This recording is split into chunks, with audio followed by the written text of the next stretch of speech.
ব্লগটি শুরু করছি সকাল সকাল রান্নাঘর থেকে।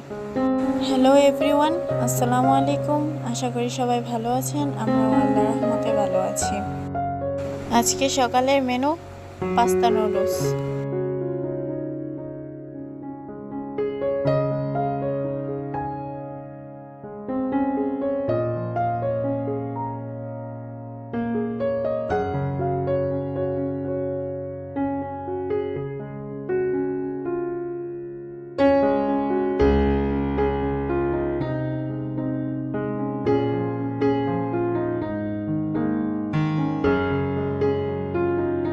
তারপর আমরা খেতে বসলাম। সাথে কিন্তু কোয়েল পাখির ডিমও আছে। ও বলতেছে তাকে ভিডিওতে আনো, তাই ও আমার সাথে রাগ করতেছে। তারপর আম্মু মলা মাছ কেটে নিল। গাছের একটা দোন্দুলো ছিল, সেটাও কেটে নিল। তারপর বোনা ডাল বসিয়ে দিল।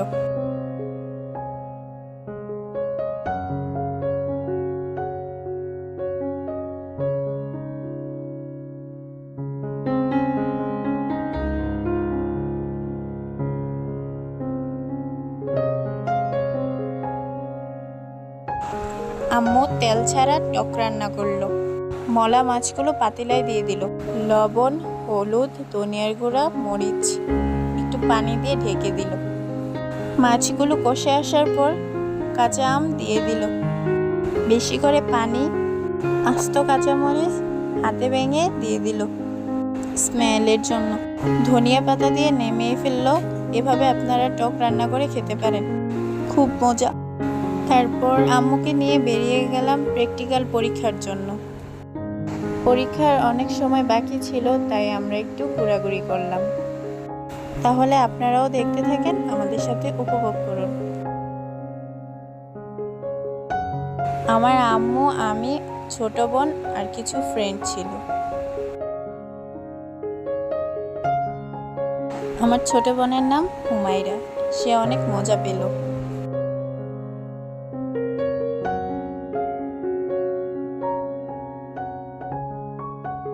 তারপর আপনাদের নিয়ে গেলাম ফুলের রাজ্যে।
পুকুরের ভিউটা অনেক সুন্দর না?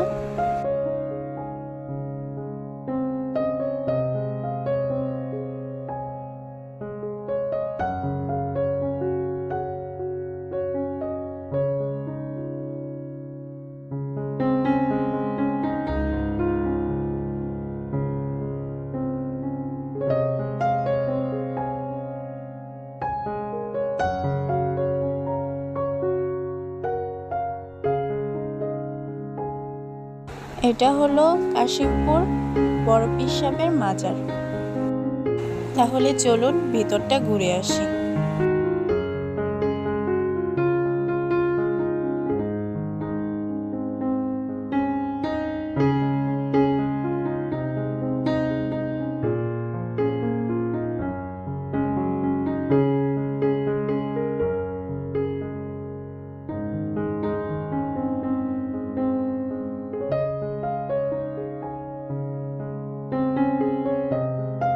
তারপর বেরিয়ে পড়লাম।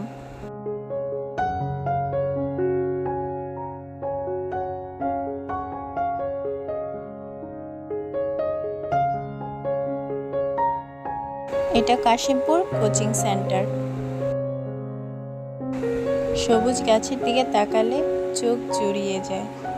কি অপরূপ সৌন্দর্য। আর এদিকে আমার বোন তেঁতুল পাতা খাচ্ছে।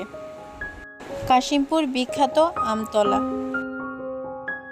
তাই একটু ঘুরে ঘুরে দেখছি আর কি এখানে আসা হবে, আমাদের তো পরীক্ষাই শেষ।